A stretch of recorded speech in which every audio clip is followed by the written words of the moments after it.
Olá pessoal de Sadileges, aqui com vocês Deva Ferreira mais uma vez.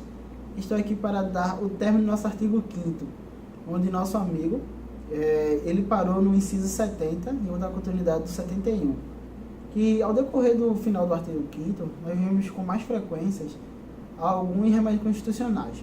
Entre eles, o mandato de injunção que está no inciso 71, que vamos ler, diz assim: conceder-se-á mandato de injunção sempre que a falta de norma regulamentadora torne inviável o exercício dos direitos e liberdades constitucionais e das prerrogativas inerentes à nacionalidade, à soberania e à cidadania.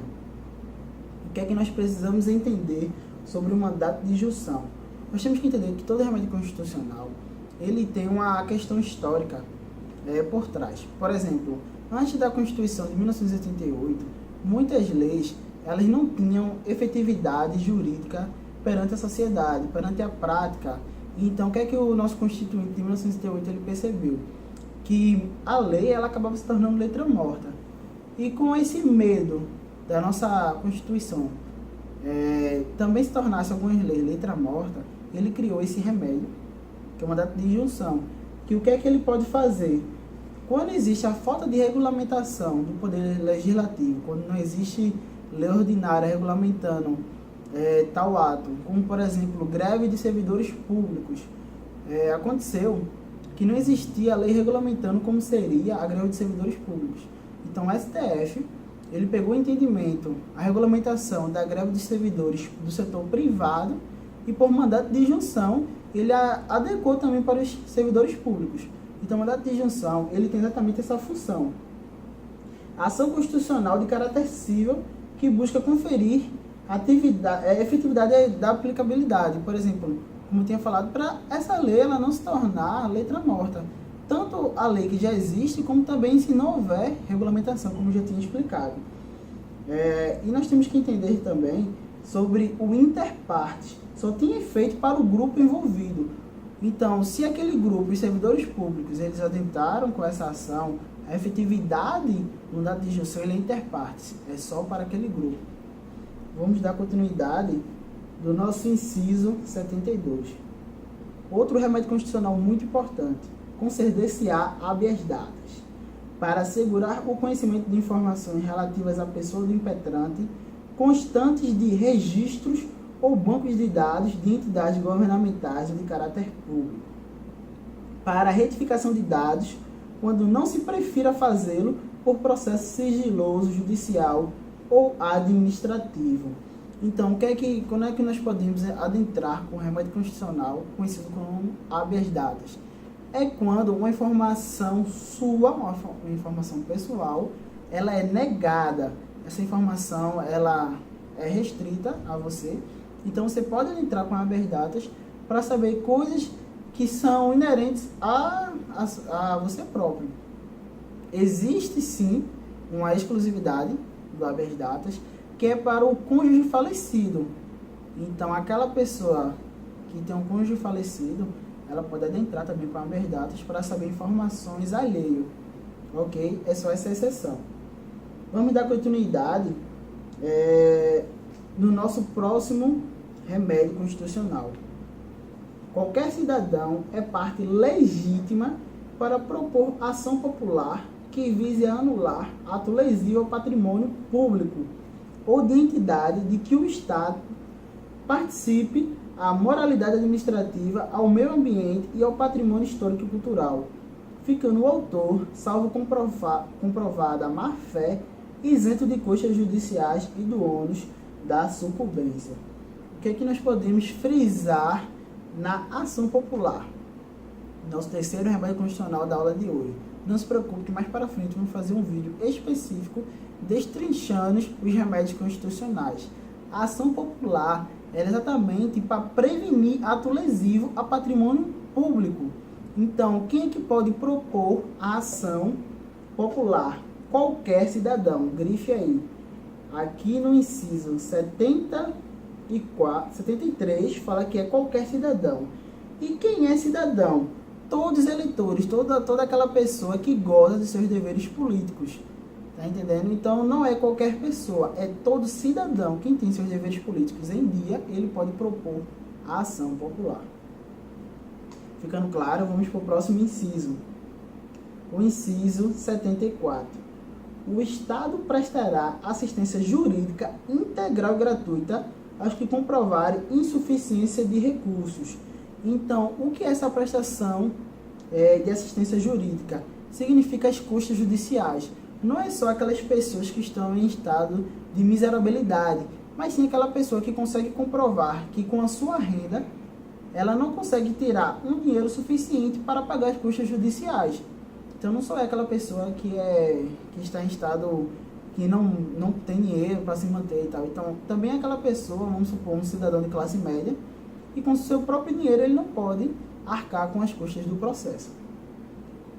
Nosso próximo inciso, o 75, fala que o Estado, pode grifar aí, indenizará o condenado por erro judiciário, assim como que ficar preso além do tempo fixado em sentença.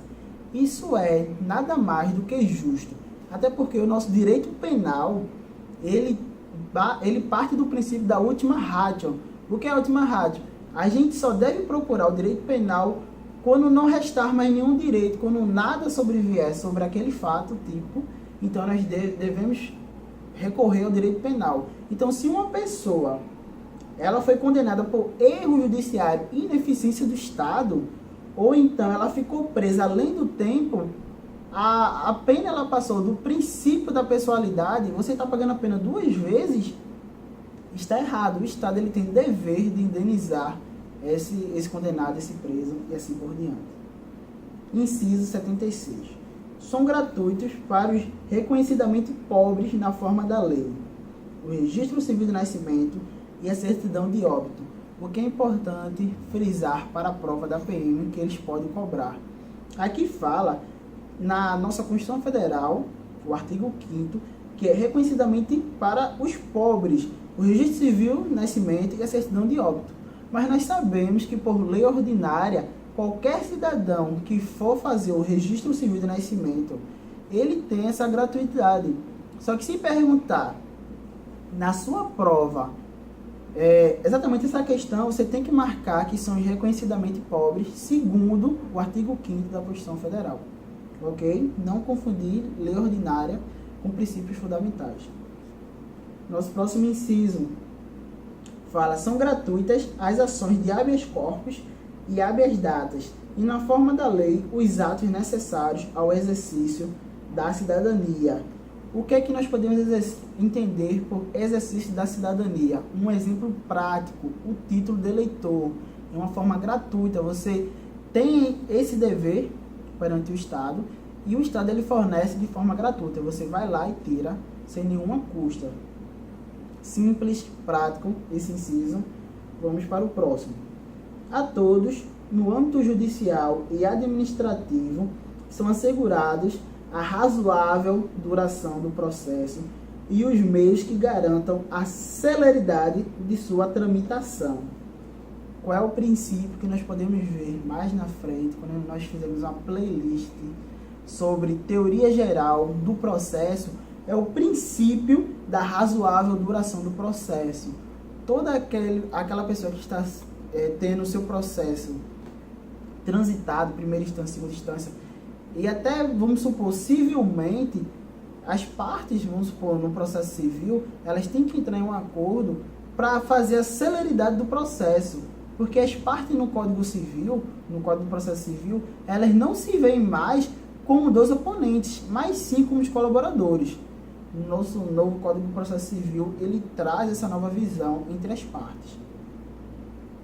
Aí, o próprio inciso continua. As normas definidoras dos direitos e garantias fundamentais têm aplicação imediata. O que é que nós podemos entender por aplicação imediata?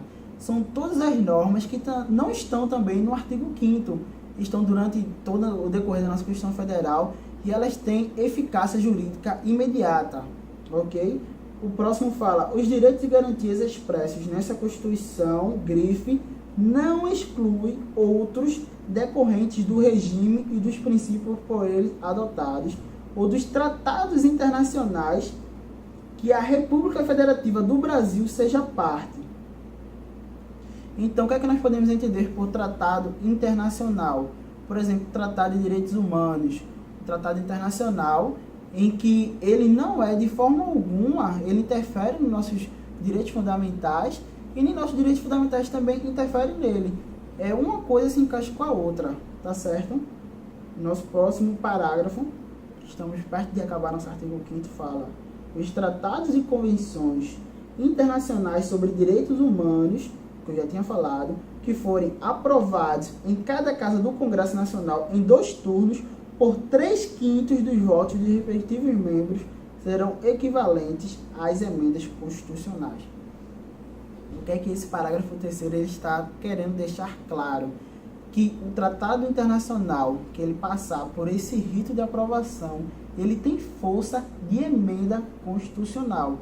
Mas, Deva, e se houver um tratado que não passar por esse rito, ele não for aprovado na Casa do Congresso Nacional em 2 turnos por 3/5 de votos respectivos dos membros, ele vai ter força de uma emenda constitucional? Não. Para ele ter, o tratado internacional, para ele ter força de uma emenda constitucional, ele tem que passar por esse rito que está descrito no parágrafo 3º. Se ele não passar, ele simplesmente será uma lei ordinária. O último parágrafo, para fecharmos essa aula tranquila, estamos no artigo 5º, é o parágrafo 4º, que fala assim: o Brasil se submete à jurisdição de Tribunal Penal Internacional, a cuja criação tenha manifestado adesão. Aí você pode me interrogar: mas, Deva, eu assisti às aulas de Sede Legis desde o começo, assisti a playlist e acompanhei que um dos princípios do nosso Estado Federativo é a soberania. Então, como é que um tribunal internacional ele pode infligir na nossa jurisdição? É bom ficar atento a esse parágrafo, pois as bancas elas gostam muito de usar a casca de bananas sobre ele. Nesse parágrafo, nós precisamos ficar atentos que o Tribunal Penal Internacional ele não está sendo submetido a qualquer custo de forma depósita, e sim nós estamos aceitando que o Tribunal Penal Internacional ele seja inserido na nossa jurisdição, como nós já temos um tratado com o Tribunal de Roma, o Tribunal Penal de Roma. Então, o que é que nós podemos entender sobre o parágrafo 4º para fechar a nossa aula? É um abrandamento da soberania do nosso Estado Federativo. Ok? Nós estamos aqui acabando o nosso artigo 5º. Nós queremos que você deixe o like se curtiu o vídeo. Críticas, dúvidas, sugestões, deixe nos comentários, se inscreva no canal, siga no Instagram, pois vai ter sorteio do Vadmecum, fique ligado, e o pesadelo continua.